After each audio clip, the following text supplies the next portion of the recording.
राज्यात 13 ऑगस्टपासून पुन्हा पावसाचा जोर वाढण्याचा हवामान विभागाचा अंदाज। 13 ते 20 ऑगस्टमध्ये विदर्भ, पश्चिम महाराष्ट्र आणि कोकणात पावसाची शक्यता, तर 20 ते 27 ऑगस्ट दरम्यान राज्यातील विविध भागात पावसाची शक्यता। रत्नागिरी जिल्ह्यासह ग्रामीण भागात काही ठिकाणी पावसाची पाठ, तर काही ठिकाणी जोरदार पाऊस। श्रावण महिना तोंडावर येऊनही अनेक भागात दिलासादायक पाऊस नाही। भंडाऱ्याच्या गोसेखुर्द धरणाचे 11 दरवाजे उघडले। 49,000 क्युसेकनं विसर्ग सुरू। पावसामुळे पाणी पातळीत वाढ। गोंदिया जिल्ह्यातील मुसळधार पावसामुळे पुजारी टोला धरणाच्या पाणी पातळीत वाढ। धरणाचे 6 दरवाजे उघडले। धरणातून नदीपात्रामध्ये 16,476 क्युसेकनं पाण्याचा विसर्ग। नदीकाठच्या गावांना सतर्कतेचा इशारा। गोव्यातील अंजुणे धरणाची पाणी पातळी 90 मीटरवर। पाणी पातळी 91.5 मीटरवर पोहोचताच धरणाचे दरवाजे उघडणार। नदीकाठच्या गावांना सतर्कतेचा इशारा। मुंबईतल्या कांदिवली परिसरामध्ये आदिवासी दिनानिमित्त विविध कार्यक्रमांचं आयोजन। कार्यक्रमाला आदित्य ठाकरेंची उपस्थिती। पारंपरिक वाद्यांच्या तालावर नृत्य करत आदित्य ठाकरेंनी लुटला आनंद।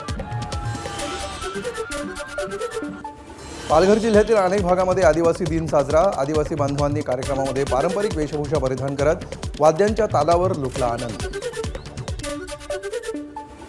आदिवासी दिनानिमित्त काँग्रेसचे प्रदेशाध्यक्ष हर्षवर्धन सपकाळ नाशिक दौऱ्यावर। सपकाळांनी आदिवासी समाजाचं पारंपरिक पावरी वाद्य वाजवत साजरा केला दिन। नाशिक परिसरातील मनमाड मालेगाव रस्ता गेल्या काही तासांपासून वाहतूक ठप्प। पवनचक्कीचं पातं घेऊन जाणारा ट्रक उतरला रस्त्याखाली।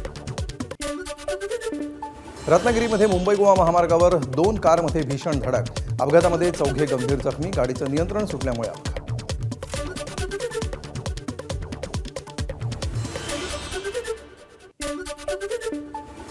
पुणे सोलापूर राष्ट्रीय महामार्गावर पुणे सीमाशुल्क विभागाची कारवाई। ओडिशातून सोलापूरमध्ये येणारा तब्बल 6.5 कोटी रुपयांचा गांजा सीमाशुल्क विभागानं पकडला। गांजाची 46 पोती जप्त। 1,309 किलो गांजा असल्याचं समोर।